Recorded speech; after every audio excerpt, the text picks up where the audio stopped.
The Secret Garden, Hodgson Burnett. Chapter 1. Mary Lennox. Mary Lennox was a spoiled, rude, and bad-tempered child. She was never really well, and she was thin, miserable, and sour-faced. No one liked her at all. None of this was really Mary's own fault. She was born in India, where her father worked. He was always busy with his work and paid no attention to his daughter. Her mother was very pretty and cared only for parties and pleasure. She left Mary in the care of an Indian maid, who gave the little girl everything she wanted so that she would not cry and upset her mother so not. Surprisingly, Mary grew up into a spoiled and most unpleasant girl.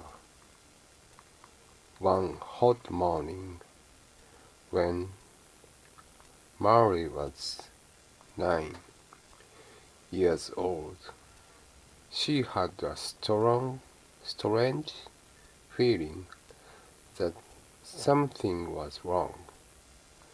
From her room she heard shouts and cries and the patter of hurrying feet, but no one came to her. She lay back on her bed and fell asleep. When she awoke, the house was silent. Still no one came to her, and she was angry that she had been forgotten.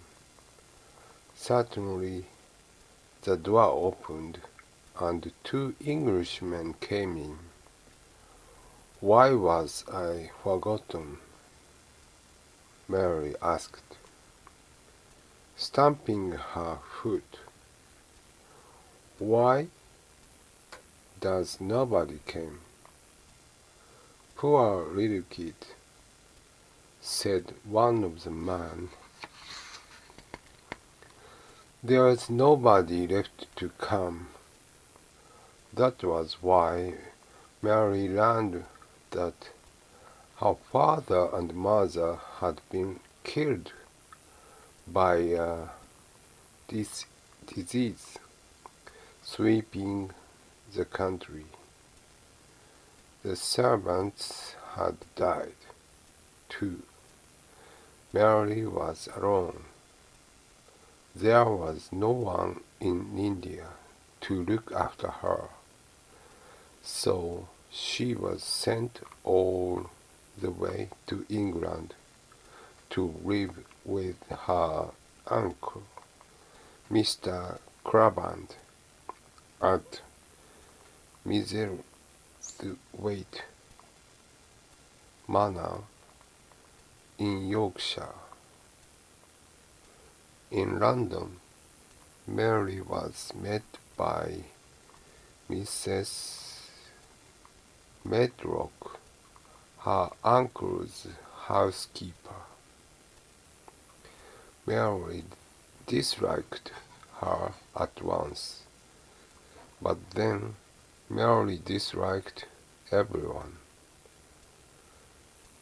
Mrs. Medlock thought Mary was a plain, rude child, and she was quite right.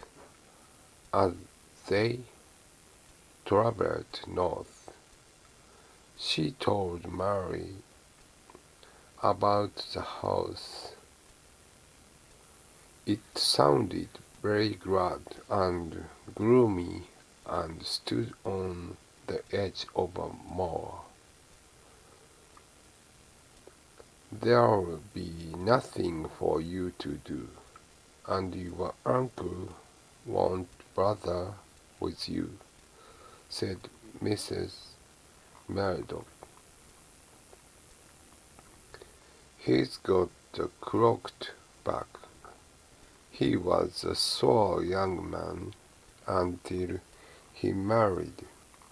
His wife was very pretty, and he worshipped her.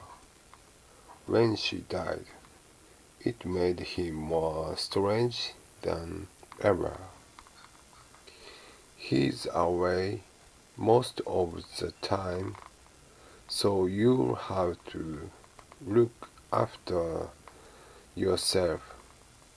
It was dark when they got out of the train. A carriage took them to the house, but Mary could see nothing outside in the rainy blackness. "What's the moor like?" she asked.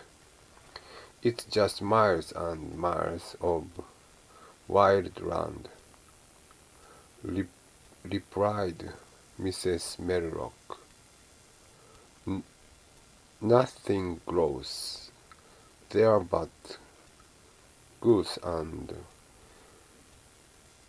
heather, and nothing lives on it but wild ponies and sheep." At last the carriage stopped in a country yard. A butler opened a huge oak door. "You are to take her to her room," he said to Mrs. Medlock. "The master is going to London tomorrow, and he doesn't want to see her." Mary followed Mrs. Medlock upstairs and through many corridors to a room with a fire burning and supper on the table. "This is where you'll live," Mrs. Medlock told Mary. "Just see you stay here and don't go poking round the rest of the house." This was Mary's welcome to Mrs. Waite Manor. It made her feel close and unwanted and lonely.